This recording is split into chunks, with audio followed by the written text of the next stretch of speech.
This section covers an introduction to DigiData itself, as well as the infrastructure that it actually employs for the safe service.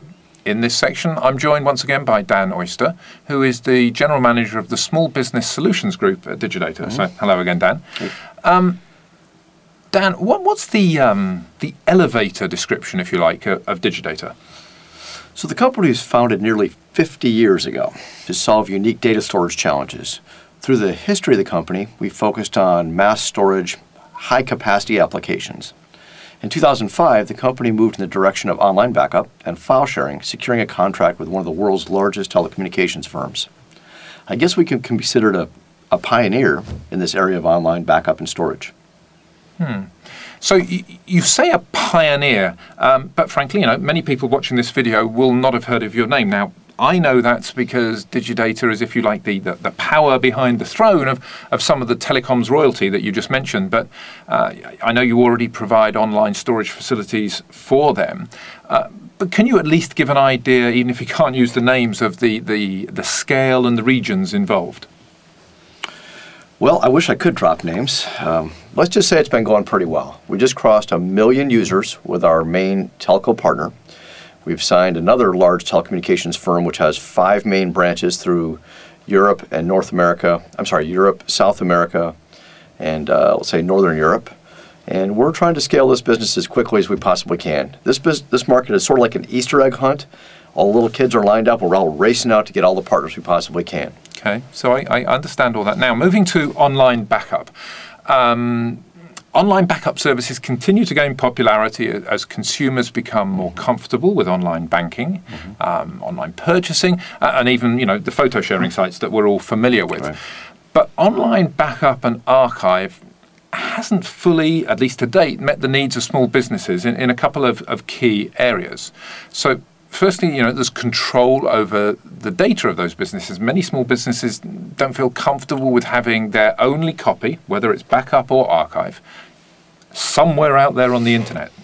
The other issue is the speed of file restores. Now, online backup is just fine for restoring a couple of files, but if it's a whole computer's worth of data, it's all got to be reloaded, then the internet can be painfully slow. So could you comment about how safe and its infrastructure is formed in general, and then specifically talk about its abilities when it comes to the moment of actually needing data back?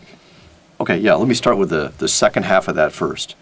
So when you need data back, the most important thing, as you mentioned, is, well, maybe you didn't, but it's having a local copy of the data on your network. So you're not waiting 24 hours to get your computer's data back, and that would just cover a few files. So we have a local storage device as part of this architecture, Tier 1 as you called it earlier, on the network. And on the back end, we have a very, very solid online vaulting facility.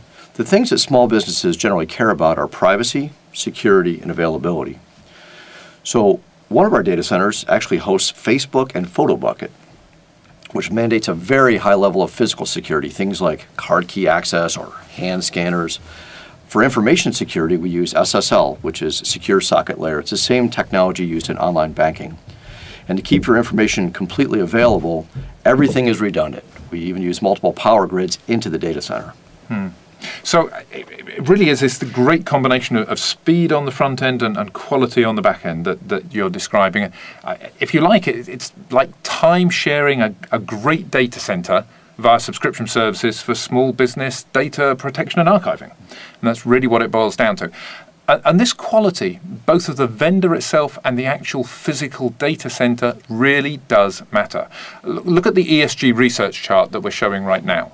Look at the retention periods people are actually utilizing. More than half of the respondents averaging 6 or more years of data retention.